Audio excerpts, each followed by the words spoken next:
नमस्कार मित्रों, भागवत गीता भगवान श्री कृष्ण द्वारा लगभग 5000 वर्ष पूर्व अर्जुन को सुनाई गई थी। तब से लेकर आज तक गीता ने अनगिनत लोगों का मार्गदर्शन किया है और उन्हें जीवन के कष्टों से मुक्त किया है।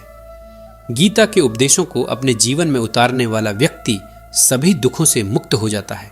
मनुष्य का जीवन इतना छोटा है कि वह केवल अपनी गलतियों से सीखकर नहीं जी सकता।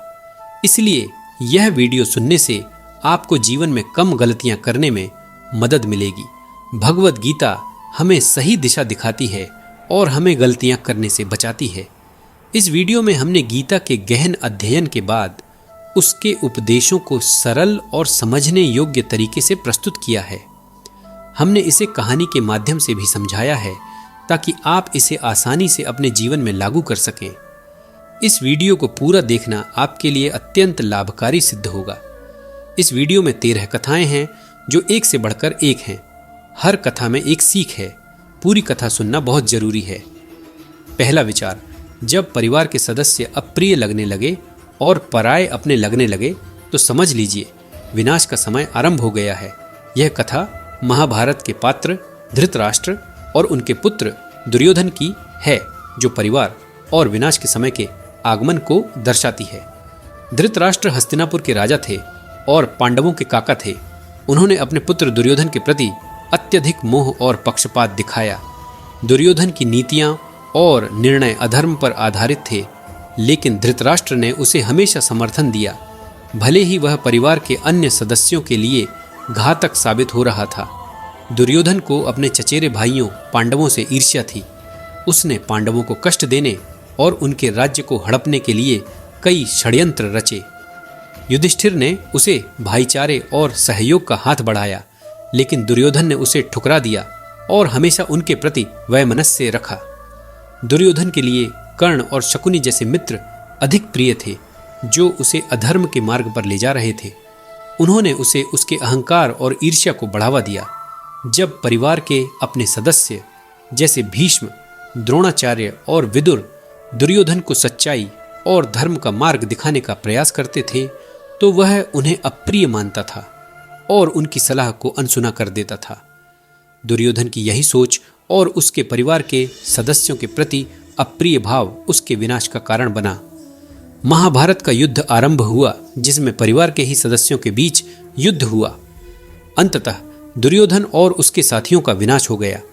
इस कथा से यह स्पष्ट होता है कि जब परिवार के सदस्य अप्रिय लगने लगें और पराये अपने लगने लगें तो विनाश का समय आरंभ हो जाता है। दुर्योधन ने अपने परिवार और सच्चे हितैषियों को नकारा और अपने पराये मित्रों की बातों में आकर अधर्म का मार्ग चुना, जिसका परिणाम विनाशकारी साबित हुआ। यह कहानी हमें सिखाती है कि हमें परिवार और सच्चे रिश्तों की कद्र करनी चाहिए और उनके मार्गदर्शन को स्वीकार करना चाहिए, अन्यथा विनाश अवश्यंभावी है। दूसरा विचार, तराशने वाले पत्थरों को भी तराश देते हैं, ना समझ हीरों को भी पत्थर करार देते हैं। प्राचीन काल में देवताओं और असुरों के बीच अमृत प्राप्त करने के लिए समुद्र मंथन का आयोजन किया गया। यह कार्य अत्यंत कठिन था और इसके लिए मंदराचल पर्वत को मथानी और वासुकी नाग को रस्सी के रूप में प्रयोग किया गया। समुद्र मंथन के दौरान अनेक रत्न और अद्भुत वस्तुएं प्रकट हुईं, जिनमें से कुछ को समझना आसान था और कुछ को पहचानने के लिए गहन दृष्टि की आवश्यकता थी। समुद्र मंथन के दौरान पहले हलाहल विष प्रकट हुआ, जिसे देखकर सभी घबरा गए। इस विष को शिवजी ने अपने कंठ में धारण किया और नीलकंठ कहलाए। इसके बाद अनेक अमूल्य वस्तुएं और रत्न प्रकट हुए, जिनमें से कुछ को असुरों ने अपनी भौतिक इच्छाओं के कारण तुरंत स्वीकार कर लिया, जबकि कुछ वस्तुओं की वास्तविक महत्व को पहचानने में वे असफल रहे। जब धन्वंतरी अमृत कलश लेकर प्रकट हुए तो देवताओं और असुरों के बीच संघर्ष छिड़ गया। असुरों ने अमृत के महत्व को समझा और उसे हड़पने का प्रयास किया, लेकिन भगवान विष्णु ने मोहिनी अवतार धारण करके अमृत को देवताओं में बांट दिया। इसी मंथन में कौस्तुभ मणि, कल्प वृक्ष, कामधेनु और अन्य अद्भुत वस्तुएं भी प्रकट हुईं। असुरों ने कई वस्तुओं को उनकी बाहरी चमक धमक के कारण स्वीकार किया, जबकि वे अमृत जैसे अमूल्य रत्न को प्राप्त करने में असफल रहे। इसके विपरीत देवताओं ने अपनी सूझबूझ से वास्तविक अमृत को पहचाना और उसे प्राप्त किया। इस कथा से यह स्पष्ट होता है कि तराशने वाले पत्थरों को भी तराश देते हैं, जबकि नासमझ हीरों को भी पत्थर करार देते हैं। समुद्र मंथन के दौरान असुरों ने कुछ हीरों को पत्थर समझकर छोड़ दिया और केवल बाहरी आभा के कारण कुछ पत्थरों को स्वीकार कर लिया। यह कहानी हमें सिखाती है कि वास्तविक मूल्य और गुण को पहचानना अत्यंत आवश्यक है, चाहे वह किसी वस्तु में हो या किसी व्यक्ति में। सही दृष्टिकोण और समझ ही हमें सच्चे हीरों की पहचान करने में मदद करती है। अगर आपने यहाँ तक वीडियो देख ली है तो सब्सक्राइब जरूर करें। तीसरा विचार, संसार में कोई भी मनुष्य सर्वगुण संपन्न नहीं होता, इसलिए कुछ कमियों को नजरअंदाज करके रिश्ते बनाए रखिए।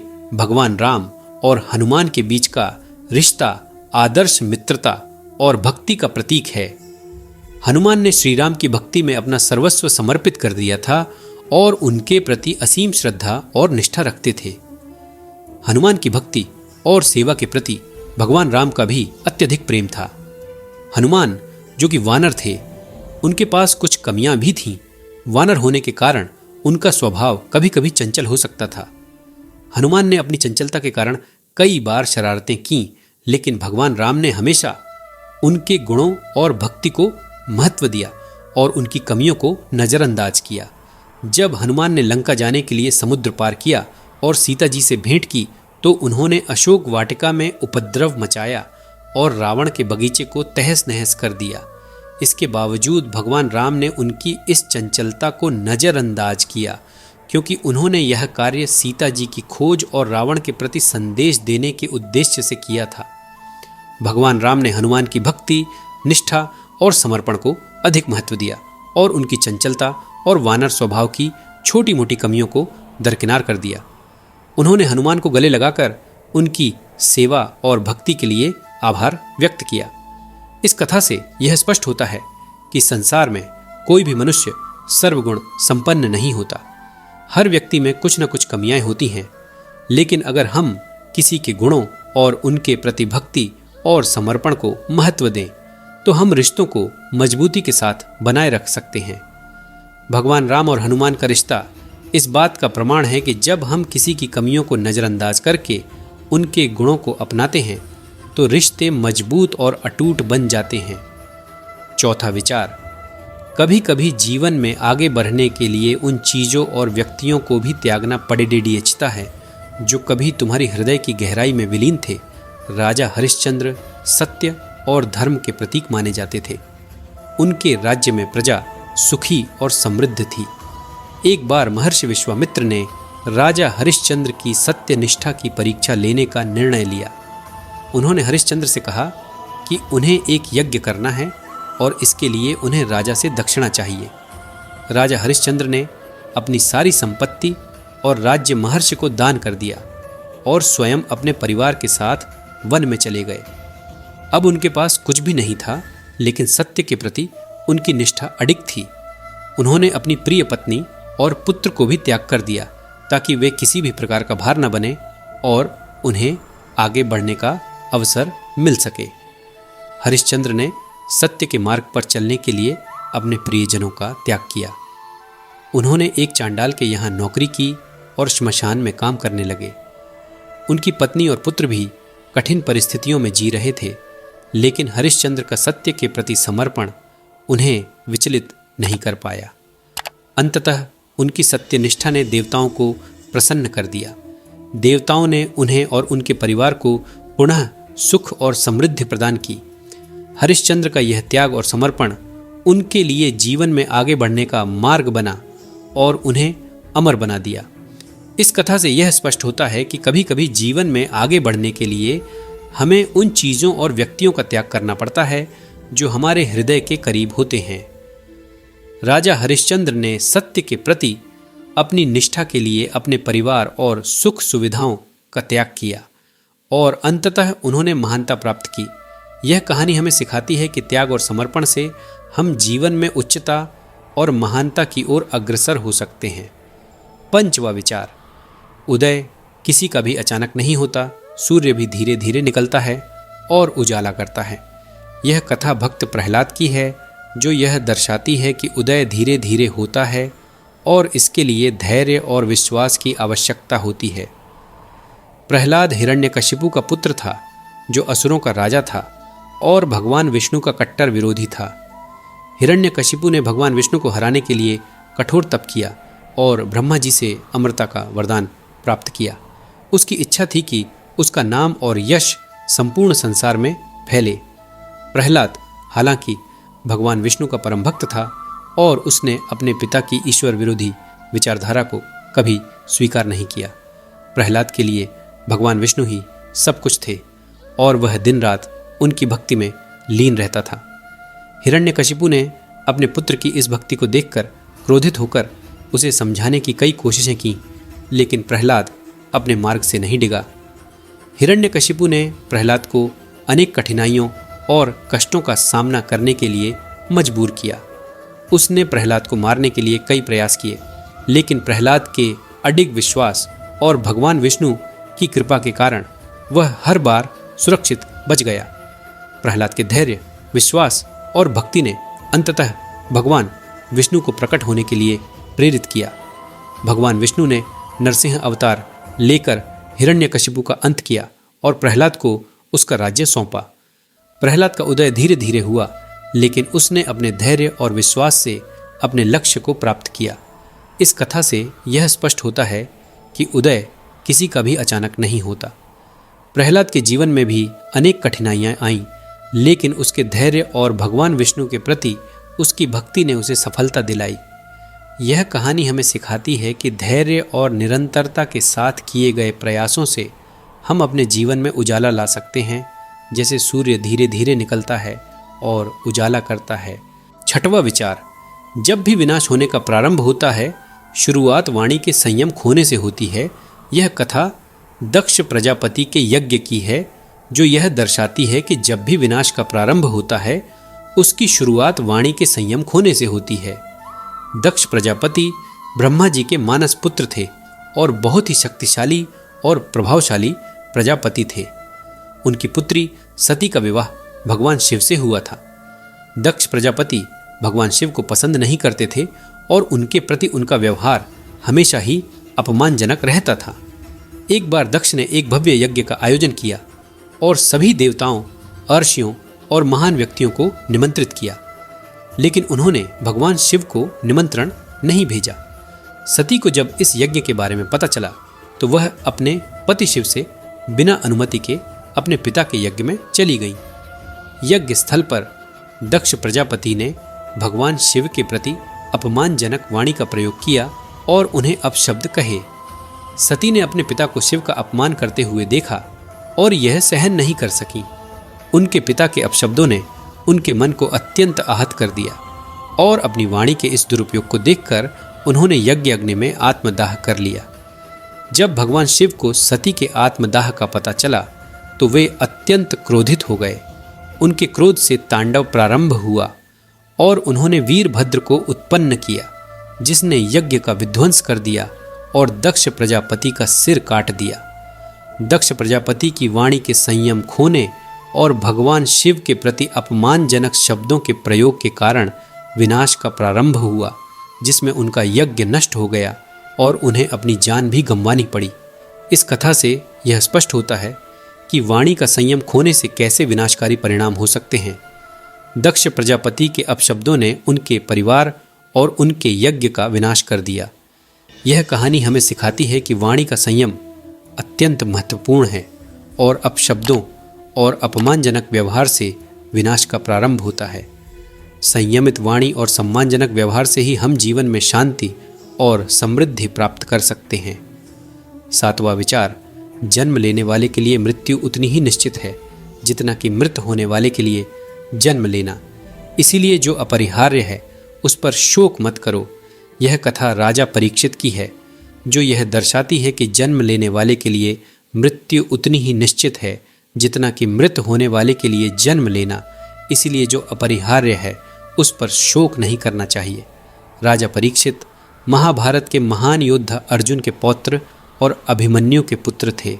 वे पांडवों के कुल में उत्पन्न हुए और बहुत ही धर्मपरायण और न्यायप्रिय राजा के रूप में प्रसिद्ध थे।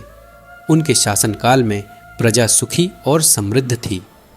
एक दिन राजा परीक्षित शिकार करते करते थक गए और प्यास से व्याकुल होकर आर्षि शमीक के आश्रम में पहुंचे। आर्षि शमीक गहरे ध्यान में लीन थे और राजा परीक्षित को उनकी उपस्थिति का आभास नहीं हुआ। प्यास और थकान से व्याकुल परीक्षित ने ऋषि को अपनी उपेक्षा करते देखा और क्रोधित होकर उन्होंने पास पड़े एक मृत सर्प को उठाकर ऋषि के गले में डाल दिया। जब ऋषि शमीक के पुत्र श्रृंगी को इस घटना का पता चला तो उसने क्रोधित होकर राजा परीक्षित को श्राप दिया कि सर्पराज तक्षक द्वारा 7वें दिन उनकी मृत्यु हो जाएगी। जब राजा परीक्षित को इस श्राप के बारे में पता चला तो वे चिंतित नहीं हुए।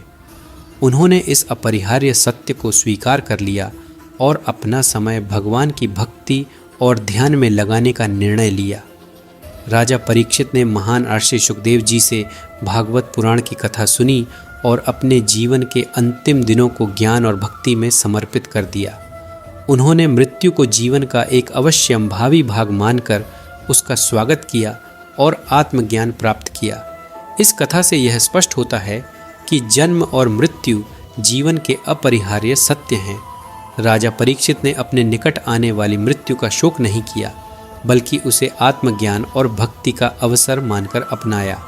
यह कहानी हमें सिखाती है कि जीवन में जो अपरिहार्य है उस पर शोक करने की बजाय हमें उसे स्वीकार कर ज्ञान और भक्ति के पथ पर आगे बढ़ना चाहिए। 8वां विचार, जो व्यक्ति बाहरी क्रियाओं को रोककर केवल मन से इंद्रियों के विषयों का चिंतन करता है वह भ्रमित आत्मा है और उसका आचरण मिथ्या है। यह हमें सिखाता है कि केवल बाह्य नियंत्रण पर्याप्त नहीं है, मानसिक नियंत्रण और आंतरिक शांति की भी आवश्यकता है। यह कथा भगवान विष्णु के परम भक्त राजा अम्बरीश की है, जो यह दर्शाती है कि केवल बाह्य नियंत्रण पर्याप्त नहीं है, मानसिक नियंत्रण और आंतरिक शांति की भी आवश्यकता है। राजा अम्बरीश बहुत धर्मपरायण और महान भक्त थे। वे हमेशा भगवान विष्णु की भक्ति में लीन रहते थे और उन्होंने अपना जीवन धर्म और साधना के लिए समर्पित कर दिया था। एक बार राजा अम्बरीश ने एक एकादशी व्रत का अनुष्ठान किया, जिसमें उन्होंने द्वादशी के दिन भगवान विष्णु को अर्पण करके व्रत का पारण करना था। उसी समय महर्षि दुर्वासा राजा अम्बरीश के महल में आए। राजा ने उनका स्वागत किया और आदर पूर्वक भोजन के लिए आमंत्रित किया। दुर्वासा आर्षि ने राजा के आतिथ्य को स्वीकार किया, लेकिन भोजन करने से पहले स्नान करने के लिए यमुना नदी पर चले गए। दुर्वासा आर्षि के आने में विलंब हो रहा था और द्वादशी का समय समाप्त होने वाला था। राजा अम्बरीश धर्म संकट में पड़ गए, क्योंकि व्रत का पारण आवश्यक था। अतः उन्होंने धर्म का पालन करने के लिए केवल तुलसी के पत्ते और जल ग्रहण कर लिया। जब दुर्वासा आर्षि लौटे और उन्हें पता चला कि राजा अम्बरीश ने व्रत का पारण कर लिया है तो वे क्रोधित हो गए। उन्होंने राजा को श्राप देने के लिए अपनी जटा से एक क्रूर राक्षस उत्पन्न किया। राजा अम्बरीश ने अपने बाहरी क्रियाओं को नियंत्रित रखा और भगवान विष्णु की भक्ति में लीन होकर शांत रहे। अगर आपने यहाँ तक वीडियो देख ली है तो सब्सक्राइब जरूर करें। भगवान विष्णु ने अपने सुदर्शन चक्र को भेजकर उस राक्षस को नष्ट कर दिया और दुर्वासा आर्षि का पीछा किया। आर्षि दुर्वासा चारों दिशाओं में भागते रहे, लेकिन अंततः उन्हें भगवान विष्णु की शरण में आकर क्षमा मांगनी पड़ी। राजा अम्बरीश ने अपनी मानसिक स्थिति को नियंत्रित रखते हुए भगवान विष्णु की भक्ति और आंतरिक शांति के माध्यम से इस संकट का सामना किया। इस कथा से यह स्पष्ट होता है कि केवल बाह्य क्रियाओं को रोकना पर्याप्त नहीं है। राजा अम्बरीश ने न केवल बाहरी रूप से संयम रखा, बल्कि अपनी मानसिक स्थिति को भी शांत और नियंत्रित रखा। उन्होंने आंतरिक शांति और भक्ति के माध्यम से अपने मन को इंद्रियों के विषयों से अलग रखा। इस प्रकार मानसिक नियंत्रण और आंतरिक शांति की भी आवश्यकता होती है, क्योंकि बाह्य नियंत्रण बिना मानसिक शांति के असफल हो सकता है। 9वां विचार, अतीत और भविष्य की चिंता न करना। यह विचार हमें वर्तमान क्षण में जीने की महत्वता सिखाता है। भगवान कृष्ण के अनुसार अतीत पर पछतावा और भविष्य की चिंता व्यर्थ है। हमें अपनी ऊर्जा और ध्यान को वर्तमान कर्मों पर केंद्रित करना चाहिए जो हमारे नियंत्रण में हैं। यह कथा राजा भरत की है, जो यह दर्शाती है कि हमें अतीत और भविष्य की चिंता छोड़कर वर्तमान क्षण में जीना चाहिए। राजा भरत राजा दुष्यंत और शकुंतला के पुत्र थे और अपने धर्मपरायण शासन के लिए प्रसिद्ध थे। वे अपने जीवन के उत्तरार्ध में राजपाट छोड़कर वन में तपस्या करने के लिए चले गए। राजा भरत ने अपनी सारी ऊर्जा और ध्यान भगवान की भक्ति और ध्यान में केंद्रित कर लिया था। वन में रहते हुए एक दिन उन्होंने एक गर्भवती हिरणी को देखा जो भयभीत होकर नदी पार कर रही थी। अचानक वह गर्भवती हिरणी नदी के बीच में ही दम तोड़ बैठी, लेकिन उसका बच्चा बहकर किनारे पर आ गया। राजा भरत ने उस छोटे हिरण को देखा और उसे अपने आश्रम में ले आए। भरत ने उस हिरण के बच्चे की देखभाल शुरू कर दी और धीरे धीरे उसके प्रति अत्यधिक स्नेह और लगाव हो गया। उनका ध्यान और साधना उस हिरण के बच्चे की चिंता में बदल गया। वे हमेशा उसकी सुरक्षा और भविष्य की चिंता में लीन रहते और अपनी साधना से विमुख हो गए। जब राजा भरत का अंत समय आया तो उनके मन में उस हिरण के बच्चे की चिंता व्याप्त थी। इस कारण मृत्यु के पश्चात उन्हें हिरण के रूप में जन्म लेना पड़ा, लेकिन अपने पूर्व जन्म की याद के कारण हिरण रूप में भी उन्होंने भगवान का स्मरण किया और पुनः मानव योनि प्राप्त की। राजा भरत ने इस अनुभव से सीखा कि अतीत और भविष्य की चिंता में लीन रहने से वर्तमान का क्षय होता है। अंततः उन्होंने पूर्ण वैराग्य और ध्यान के साथ अपने जीवन को भगवान की भक्ति में समर्पित कर दिया और मोक्ष की प्राप्ति की। इस कथा से हमें यह सीख मिलती है कि अतीत और भविष्य की चिंता में उलझने की बजाय हमें अपने वर्तमान कर्मों पर ध्यान केंद्रित करना चाहिए। राजा भरत का जीवन यह दर्शाता है कि जब हम वर्तमान में जीते हैं और अपनी ऊर्जा को वर्तमान क्षण के कर्मों पर केंद्रित करते हैं, तभी हम सच्चे अर्थों में आध्यात्मिक और मानसिक शांति प्राप्त कर सकते हैं। 10वां विचार, भगवान कृष्ण इंद्रियों के संयम और नियंत्रण की महत्वता पर बल देते हैं। इंद्रियों के अनियंत्रित होने से मन विचलित होता है और यह अज्ञानता, अभिलाषा और अंततः दुख का कारण बनता है। इंद्रियों को नियंत्रित करके एक व्यक्ति आंतरिक शांति और स्थिरता प्राप्त कर सकता है। यह कथा राजा नहुष की है, जो यह दर्शाती है कि इंद्रियों के अनियंत्रित होने से मन विचलित होता है और दुख का कारण बनता है, जबकि इंद्रियों का संयम आंतरिक शांति और स्थिरता लाता है। राजा नहुष एक महान और धर्मपरायण राजा थे, जो अपने सत्य और न्याय के लिए प्रसिद्ध थे। अपनी योग्यता और पवित्रता के कारण देवताओं ने उन्हें इंद्र का पद प्रदान किया, जब इंद्र को अपने कृत्यों के कारण इंद्रासन छोड़ना पड़ा। राजा नहुष ने इंद्र का पद प्राप्त करके देवताओं का राजा बनना स्वीकार कर लिया। इंद्र बनने के बाद नहुष का मन भोग विलास और ऐश्वर्य में डूब गया। उन्होंने स्वर्ग के सुखों और इंद्रियों के विषयों में लिप्त होकर अपनी साधना और संयम को भुला दिया।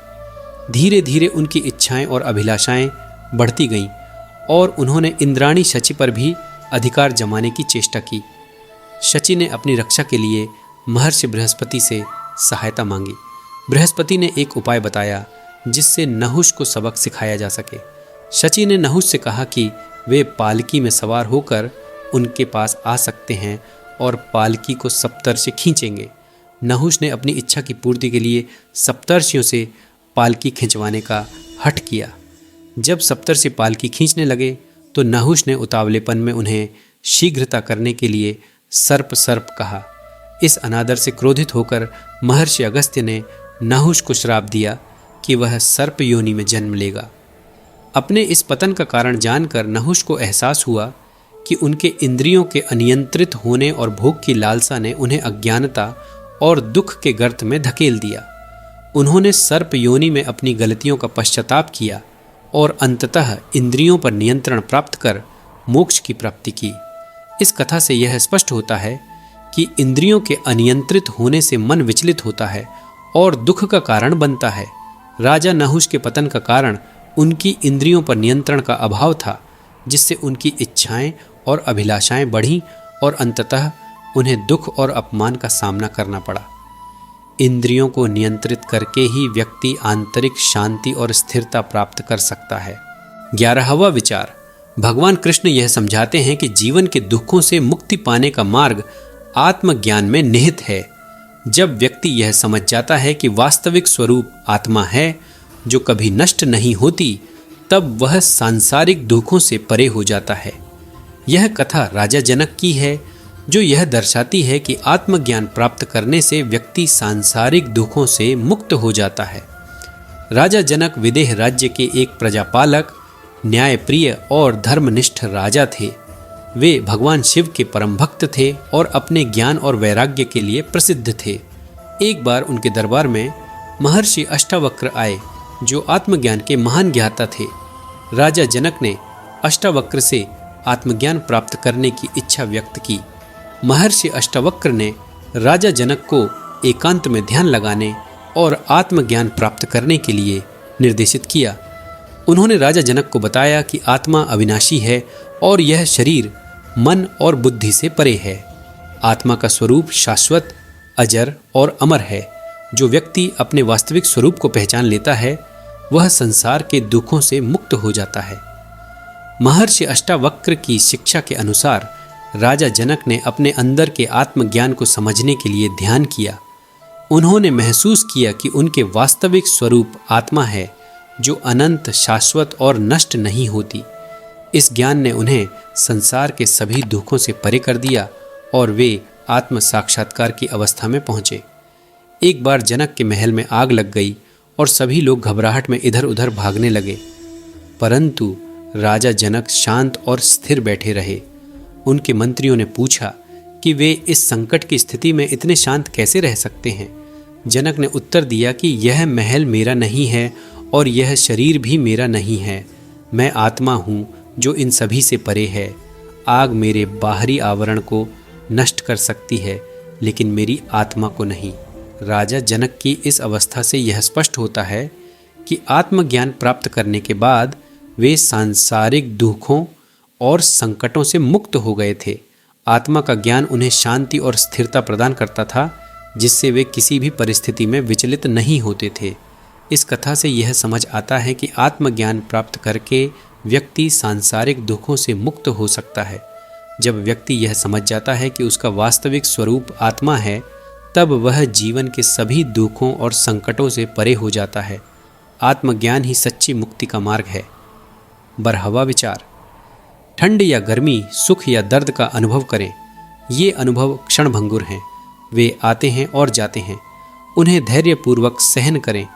यह कथा महर्षि दधीचि की है, जो यह दर्शाती है कि ठंड या गर्मी, सुख या दर्द के अनुभव क्षणभंगुर हैं और उन्हें धैर्यपूर्वक सहन करना चाहिए। महर्षि दधीचि अपने तप और ज्ञान के लिए प्रसिद्ध थे।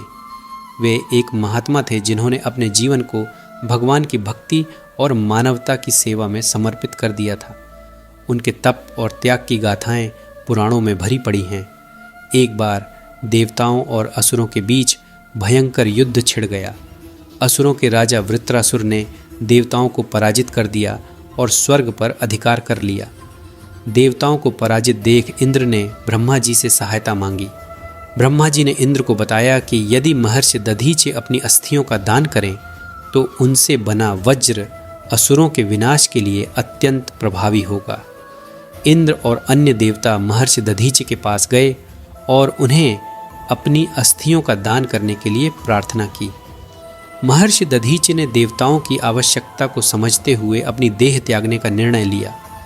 उन्होंने अपनी प्राणवायु को योग के माध्यम से नियंत्रित किया और अपने शरीर को त्याग दिया ताकि उनकी अस्थियों से वज्र बनाया जा सके।